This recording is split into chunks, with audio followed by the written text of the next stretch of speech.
마태복음은 대략 AD 70년 전후에 기록된 것으로 봅니다. 그러니까 예수님이 33년을 사시고 이 땅을 떠나신 후에 약 40년 정도가 지나서 적힌 것이 마태복음입니다. 예수님이 떠나고 나서야 제자들은 예수님이 왜 이 땅에 오셨는지, 진짜 메시아 사역이 뭔지, 구약의 예언들이 뭘 뜻하는지 제자들이 조금씩 이해하기 시작했고, 그래서 예수님이 곧 오시리라는 그 말씀을 곧이곧대로 믿어서 예수님만을 기다렸습니다. 그러다가 그런 것이 아닌 것을 점차 이해하기 시작하면서 복음서를 기록하기 시작합니다. 예수 그리스도의 오심이 갖는 의미는 구약 예언 내용들의 어떤 성취고, 구약의 예언들은 도대체 어떤 뜻을 가졌는지를 비로소 제자들이 이해를 하게 되죠. 그리고 편을 들어서 마태가 예수님에 관한 얘기를 유대인들을 향하여 적습니다. 그런데 예수님이 누구냐? 너희들이 생각했던 그 메시아, 우리를 정치적으로 경제적으로 완전히 새롭게 변화시킬 그런 예수가 아니라, 예수는 한 인격적으로 우리와 만나시고 우리에게 뭔가 새로운 인생을 주기 위해서 오신 분이다. 그걸 깨닫게 하기 위해서 마태복음이 적혔습니다. 오늘 이제 1절을 보십시오. 모든 성경의 첫 절은 참 중요한데, 헤롯 왕 때에 이렇게 표현합니다. 헤롯 왕 때에. 때와 사람, 참 중요합니다. 여러분이 코로나 감사님 교회에 이제 교인이 되셨는데, 그것은 뭘 말하냐면 저의 철학, 저의 사상, 저의 생각을 여러분이 공유하게 된다는 겁니다. 그러니까 어떤 사람을 만나느냐는 참 중요합니다. 근데 헤롯 왕 때에 라고 표현한 걸 보면 이 한 구절이 시사하는 게 참 크다는 거죠. 우선 헤롯은 어떤 사람이냐? 그는 돈으로 왕을 샀던 사람입니다. 그 당시에는 로마가 세상을 지배를 합니다. 근데 로마가 다 지배할 수 없기 때문에 카오니를, 돈을 바꿔서 왕권을 팔았습니다. 그래서 헤롯은 돈을 주고 왕이 됐습니다. 또 두 번째로 할 것은 뭐냐면, 헤롯이라는 사람은 에돔 사람입니다. 에돔. 여러분, 에돔 하면 생각나는 게 뭡니까? 에서죠. 에서. 그러니까 이스라엘 백성들은 야곱의 후예고 그들의 리더는 에돔 사람이 된 거예요. 또 그런가 하면 영적인 백성들이 육적인 임금을 섬기고 있는 겁니다. 또 초선 피플이 선택되지 않은 백성의 리더를 섬기고 있다. 이런 시스템 속에서 이 말씀을 보면서 우리가 접근을 해야 됩니다. 같은 민족이 아니고 또 선민이라고 표현하고 우리는 하나님의 백성이라고 생각하는 유대인들의 리더, 그 리더로 헤롯은 굉장히 불안했다고 합니다. 그래서 역사적으로 보면 친화적인 정책을 참 많이 폈습니다. 첫째로는 우리가 잘 아는 헤롯이 말한 헤롯 성전, 예루살렘 성전을 40년을 넘게 짓습니다. 엄청난 돈을 쏟아붓습니다. 그런가 하면 가난한 사람들의 텍스를 감면해 줬습니다. 헤롯이. 또 헤롯은 심지어 자기의 금접시를 녹여가지고 백성들의 곡식을 사들여 주었습니다. 그런가 하면 정치적인 수완도 굉장히 뛰어났던 사람이라고 얘기합니다. 그런데 그의 인격과 성격은 거의 정신병적인 질환을 가진 사람. 자기 아내도 죽이고 장모도 죽이고 자기 자식 중에서 장자와 두 아들을 죽여버렸습니다. 그리고 아내가 무려 10명이나 되는데도 근친상간을 했던, 그러니까 눈으로 볼 때는 굉장히 친화적인 삶을 살지만 그 속에는 아주 교활한 야누스적인 사람이 헤롯입니다. 성경학자 바클레이라는 사람이 가면 헤롯이 죽을 때가 다 되니까 이런 명령을 내렸다고 그래요. 이 예루살렘에 가장 덕스럽고 가장 인정받는 한 사람을 옥에다 가둬라. 그리고 내가 죽을 때 내 옆에 같이 묻어라. 왜냐하면 헤롯이 죽을 때는 아무도 울어줄 사람이 없는데 그 사람을 위해서는 사람들이 울 테니까 그렇게라도 사람들이 슬퍼할 수 있도록 만들어라 그러는 거예요. 여러분, 이런 왕이 통치하던 때에 예수님이 이 땅에 오신 거예요. 그래서 오늘 이 말씀에 헤롯 왕 때에라는 표현은 참 독특한 표현입니다. 헤롯이 그때 약 70세쯤 되었다고 이렇게 표현을 합니다. 이 의미를 좀 더 확장해 보면 우리 시대의 왕은 누굴까요? 트럼프입니까? 사실은 트럼프라는 이름 속에 베일에 갈아있는 돈이 왕입니다. 이 시스템은 너무나 친화적이고 매력적이고 소망이 있어 보이고, 그런데 그 속에는 야누스의 이빨을 가진 그런 돈의 마력. 그래서 이 시대나 그 시대나 똑같은 질문을 마태는 우리에게 던지고 있는 겁니다. 이 시대의 왕은 누구냐? 이 시대의 진짜 왕이 누구냐? 그래서 우리는 마태복음을 시작하면서 끊임없이 내 속에 이런 질문을 이제 던지셔야 됩니다. 마태복음이 끝날 때까지. 내가 지금 어디 서 있는가? 나는 지금 누구를 따라가고 있는가? 계속해서 질문하셔야 됩니다. 그래서 첫 번째 절의 딱 정의를 했습니다. 그래서 마태복음 1장 1절은 보면 이것이 마태의 정의입니다. 아브라함과 다윗의 자손 예수 그리스도의 계보라. 이 시대의 진짜 왕이 누구냐? 그는 바로 예수 그리스도다. 이걸 딱 정의한 겁니다. 니체의 유명한 발언이 있죠. 신은 죽었다. 그 원문에 보면 이렇게 되어 있습니다. God is dead. God remains dead. 죽은 채로 있다. 그 다음에 어떤 문장이 나오면 And we have killed him. 우리가 그를 죽였다. 이렇게 표현해요.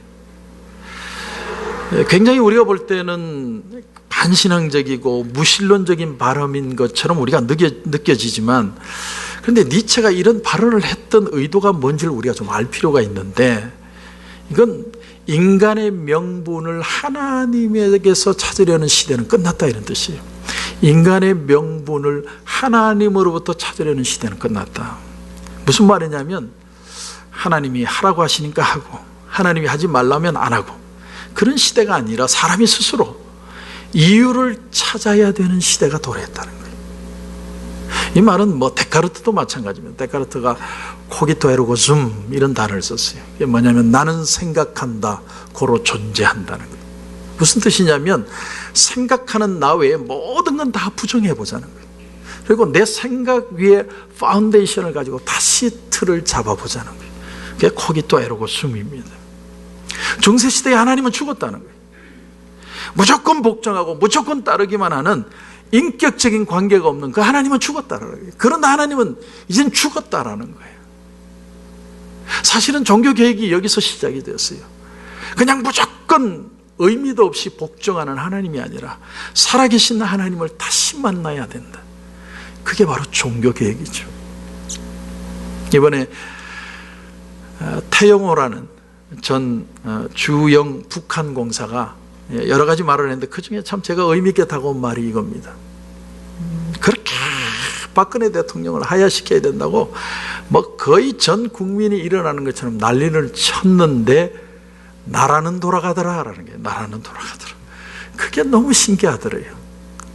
데모할 때는 열심히 데모하고 일할 때는 또 일하더라는 거예요. 자기 마인드로는 그게 아니라는 거죠. 데모는 전복인데, 데모를 하는데 자유를 표현을 하는데 그 속에서 사람들이 살더라는 거예요. 그 속에서 자유의 가치가 무엇인지를 자기는 조금 느꼈다는 거예요. 여러 가지 이유가 있겠지만 어쨌든 그 말이 참 저에게는 다가왔습니다. 인간이 성숙했다, 인간이 어른이 된다는 건 한마디로 생각할 줄 알게 된다라는 걸 뜻합니다. 그래서 니체는 진짜 생각하고 교제할 수 있는 인격적인 그런 신은 죽었다라는 뜻이에요. 물론 니체가 알고 그 말을 했을까 생각이 되지만 하나님의 하나님 되심의 가치가 어디 있는 거예요. 오늘 헤롯이 왕이던 때에, 트럼프가 대통령이 된 이 시대에 우린 예수를 어떻게 이해하느냐는 거예요. 예수를 그냥 맹목적으로 생각하는 그 한계를 넘어가지 않으면 우린 정말 예수님을 예배할 수 없다는 거예요. 그래서 에베소 1장 5절에 보면 그 기쁘신 뜻대로 우리를 예정하사 예수 그리스도로 말미암아 자기의 아들들이 되게 하셨으니, 하나님이 예수님을 통해서 우리를 하나님의 자녀를 삼으신 이유가 뭐냐? 그 다음 절에 이렇게 되어 있습니다. 이는 그가 사랑하시는 자 안에서 우리에게 거저 주시는 바 그의 은혜의 영광을 찬송하게 하려는 것이니라. 스스로 하나님의 은혜를 깨달았어. 그것을 알았어. 그 은혜에 묻어서 우리가 하나님 앞에 예배자로 서게 하시는 것. 그것이 하나님이 우리를 구원하신 진짜 이유라는 거예요. 이 자유의 가치, 하나님께 예배 드릴 수밖에 없는 그 가치를 깨닫게 하시기 위해서 자기 아들을 죽이시기까지 주님은 그 자유를 하나님은 지켜주셨다는, 우리가 하나님을 예배할 수 있도록. 그래서 고린도전서 13장 11절에 보면 이런 말씀이 나옵니다. 내가 어렸을 때는 말하는 것이 어린아이와 같고 깨닫는 것이 어린아이와 같고 생각하는 것이 어린아이와 같다가 장성한 사람이 되어서는 어린아이의 일을 버렸노라. 애들 습관을 버렸다는 거예요. 무려 2000년 전에 사도 바울이 한 얘기입니다. 율법에 이끌려서 맹종하고 그저 하나님 앞에 나오는 게 아니라 사랑에서 그 이유를 찾는 사람, 사랑의 가치를 깨달을 수 있는 그런 그리스도인, 성숙한 그리스도인이 필요하다. 그런데 우리는 아직도 이 부분에 대해서 많이 스트러글 합니다. 아직도 사람들은 사랑에 의해서 자기가 스스로 이유를 찾는 상보다는 누군가 나에게 이렇게 해라 저렇게 해라, 이렇게 하지 마라 저렇게 하지 마라, 그렇게 가르쳐주는데 더 익숙하고 그게 더 편하고 더 그런 삶이 내 책임이 없다고 생각하고 또 자기가 결정하지도 않아도 되는 그걸 더 편하게 생각하는 사람들이 더 많다는 거예요. 그렇기 때문에 우린 입으로는 은혜를 말하지만 실제로는 율법적으로 삽니다. 율법적인 데서 이유를 찾습니다. 율법적인 데서 삶의 동기를 찾습니다. 그래서 신앙생활도 율법적으로 해요. 하나님을 율법적으로 생각하고 두려워해요. 만일 우리가 갖고 있는 이 하나님의 관이 사람들의 잔소리하고 막대기로 때리고 채찍질하고 야단치는, 벌주시는 하나님만 알고 있다면 우린 진짜 주님을 만나지 못한 사람들. 그래서 오늘 말씀에 특히 특이한 건 여러분 2절을 한번 보시면 동방박사들이 이런 고백을 하죠. 유대인의 왕으로 나시니가 어디 계시냐? 우리가 동방에서 그의 벼를 보고 그에게 경배하러 왔노라. 여러분 이게 좀 모순입니다. 별을 봤다는 게 뭐예요? 그들은 별점을 치는 사람들입니다. 별을 섬기지는 않을지 몰라도 별을 점을 쳐서 이 세상의 이치를 보는 사람이, 그런데 어떻게 하나님이 그런 사람을 받아들일 수 있느냐는 거예요. 성경의 신명기 17장 3절에 보면 가서 다른 신들을 섬기거나 그것에 절하고 1월 성신에 절하는 사람이 있으면 그 남자나 여자를 돌로 쳐 죽여라, 이렇게 되어 있습니다.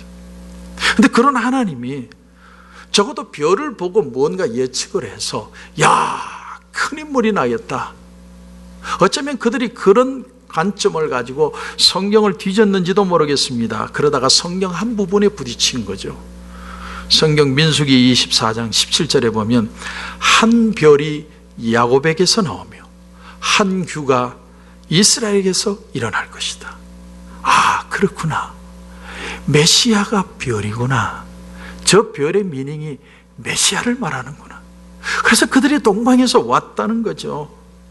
여기서 우리가 뭘 느끼냐면 별점을 치는 사람과 하나님의 말씀이 혼합되어져 있는 걸 우리가 발견을 해요. 마치 뭘 보여주느냐면 율법 속에만 매여 사는 진짜 사랑의 가치를 모르는, 하나님을 모르는 유대인들을 보여주는 것 같아요. 그런데 오늘 여러분 1절 2절을 다시 보십시오. 동방으로부터 박사들이 예루살렘에 이르러 말하되 유대인의 왕으로 나신 이가 어디 계시냐. 이게 참 중요합니다. 비록 별을 따라왔지만 그들은 예루살렘으로 갔다라는 거예요. 거기서 서기관들이 들려주는 예수님에 대한 말씀을 듣습니다.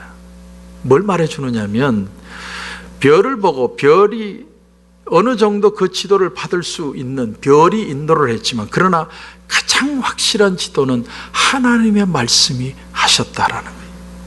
이 동방박사들은 이방인입니다.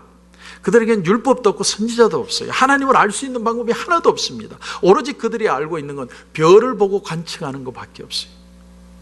그런데 하나님께서 그 별을 보고 관측하여 그 별을 따라오는, 한마디로 다시 말하면 그 접촉점을 이용을 해서 그 접촉점으로 하나님을 알게 하고 말씀으로 인도하는 도구로 삼았다라는 거예요. 예수 믿기 전에도요, 꿈꾸는 사람들도 있고 환상 보는 사람들도 있습니다. 어떤 분은 진짜인지 가짜인지 모르겠지만 당신은 예수 귀신이 필요합니다, 그런 전개가 나와서 교회에 오신 분도 있다고 그러죠. 그래서 하나님께서는 때로는 이런 방법이 온전하지는 않지만 접촉점으로, 이들이 하나님을 알 수 있는 방법이 전혀 없으니까 그 길을 올 수 있는 접촉점으로 그들을 데리고 오지만, 도구로 사용하지만 결국은 말씀을 만나도록 하신다라는 게, 여러분, 우리의 운명이 별점으로 나오는 게 아니에요. 사주관상이, 토정비결이 우리의 문제를 해결하는 게 아닙니다. 우리의 운명은 하나님이 결정하십니다. 하나님 우리를 말씀으로 인도해 오십니다. 오늘 1절 하반절부터 다시 보시면 동방으로부터 박사들이 예루살렘에 이르렀다. 예루살렘으로 간 이유를 추측해 보면 오다가 별을 잃은 거예요. 길은 그쪽으로 시작되었지만 별이 사라졌습니다. 이제 별이 중요한 게 아니에요. 하나님은 그들이 말씀으로 오게 하십니다. 그래서 말씀이 있는 예루살렘으로 가게 하십니다. 결국 접촉점은 되지만 말씀 앞으로 하나님은 인도를 하시는 거예요. 여러분, 사람들이 점쟁이를 찾아가는 걸 보면 무언가 답답해서 그래요. 위로받고 싶어서, 뭔가 그게 소망이 있을 것 같아서 찾아갑니다. 하나님을 알지 못하는 사람은 하나님의 말씀을 알지도 못하고 성령이 누군지도 모르고, 그래서 뭔가 별이라도 달이라도 손금이라도 내 인생을, 운명을 결정져 줄 거라 싶어서 그걸 찾아가요. 하나님을 알지 못하는 사람. 그래서 우리가 비호계의 모습에 빠지면 안 되는 겁니다. 오늘 말씀에 놀라운 사실은 별에서 말씀으로, 그리고 그 말씀이 주님께로 인도했다라는 거예요. 별이 알기는 해줬지만 결국은 말씀으로 들어왔고 그 말씀 속에서 주님을 만났다. 우리가 그렇습니다. 뭐 순수하게 내가 말씀의 열정을 가지고 코로나 감사님 교회에 왔다, 그런 사람 없어요.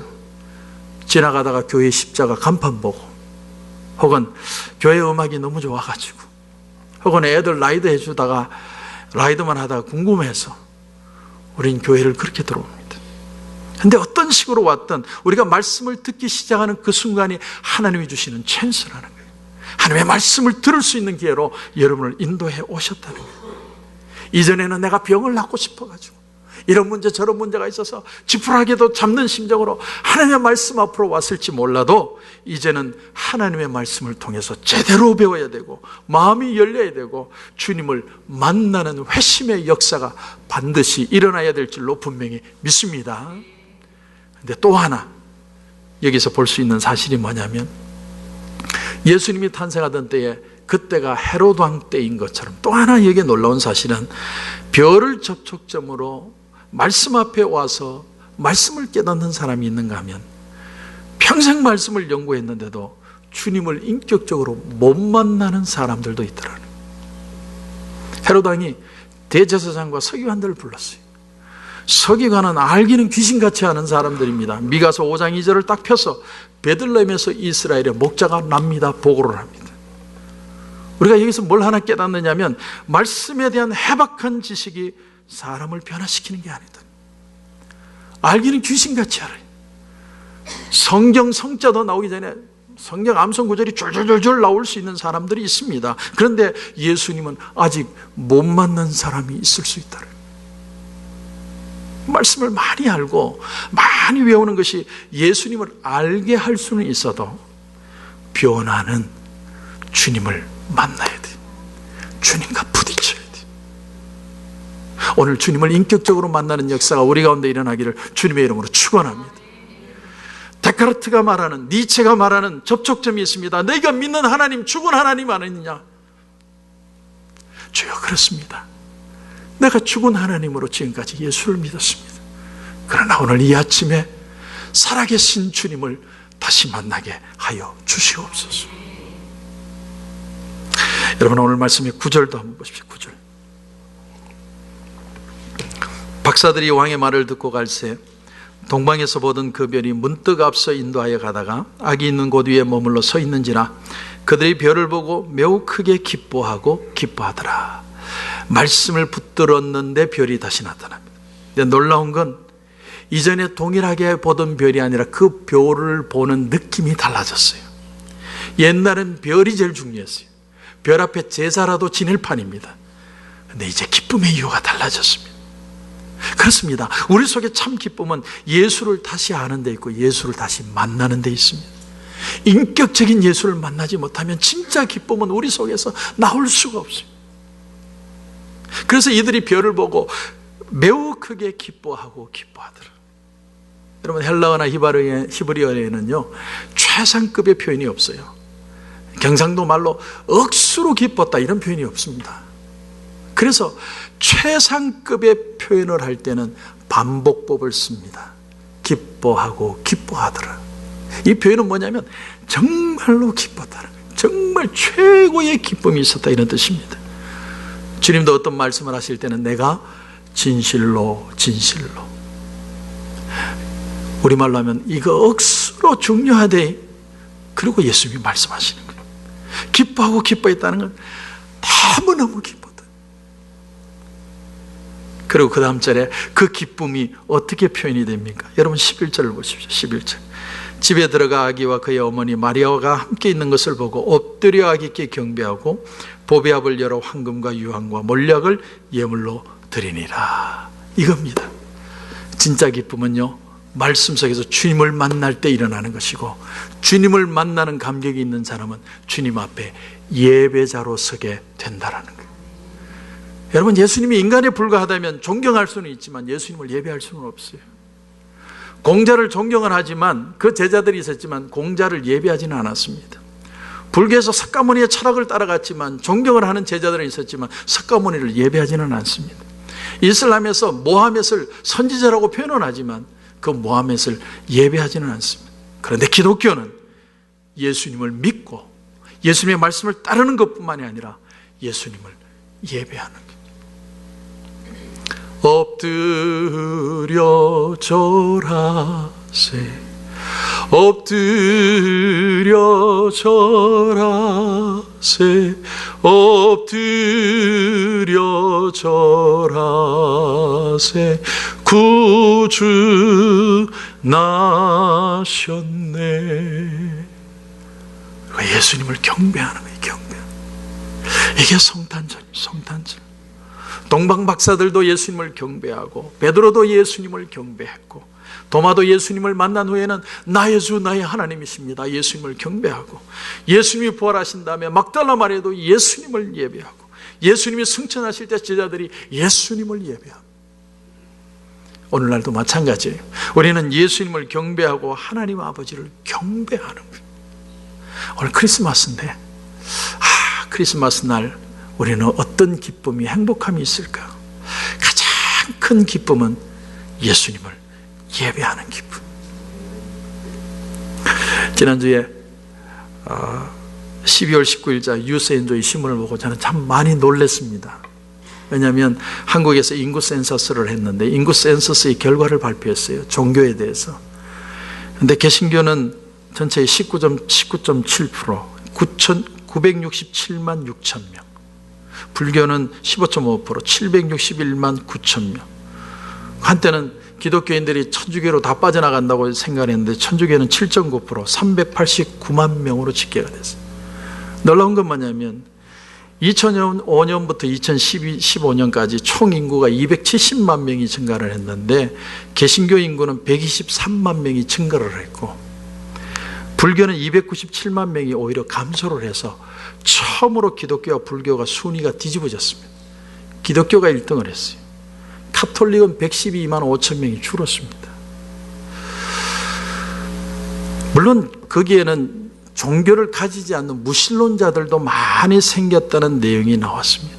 저는 이 기록을 보면서 참 놀라운 사실이 뭐냐면 세상은 항상 양면적이라는 사실, 여러분 이걸 아셔야 됩니다. 안 믿는 사람들이 많아진다고 해서 믿는 사람들이 줄어드는 게 아니에요. 악한 사람들이 많아진다고 해서 착하고 선한 사람들이 적은 게 아니라는 거예요. 세상은 양면적입니다. 헤로당 때에 예수님이 이 땅에 오셨어요. 오늘 이 세상을 사는 우리의 마음의 마인드는 뭐냐면 내가 주님 앞에 예배자로 살겠습니다. 세상은 점점 더 악해져 가도 그 속에 하나님의 은혜와 영광은 더 크게 드러나게 된다는 사실. 그래서 오늘 말씀의 파이널이 12절입니다. 12절에 보면 꿈의 헤롯에게 돌아가지 말라 지시하심을 받아 다른 길로 고국에 돌아가니라. 그들은 별을 따라왔는데 말씀 속에 살게 되었습니다. 이게 중요합니다. 아무리 세상이 변해도 세상은 양면적이에요. 오늘 성탄절을 맞이해서 예수님을 정말 인격적으로 만나시기 바랍니다. 주님을 만나면 우리는 달라질 수 있습니다. 정말 기뻐하며 주님을 경배할 수 있습니다. 그런 기쁘고 복된 성탄절이 되시기를 주님의 이름으로 축원합니다. 메리 크리스마스.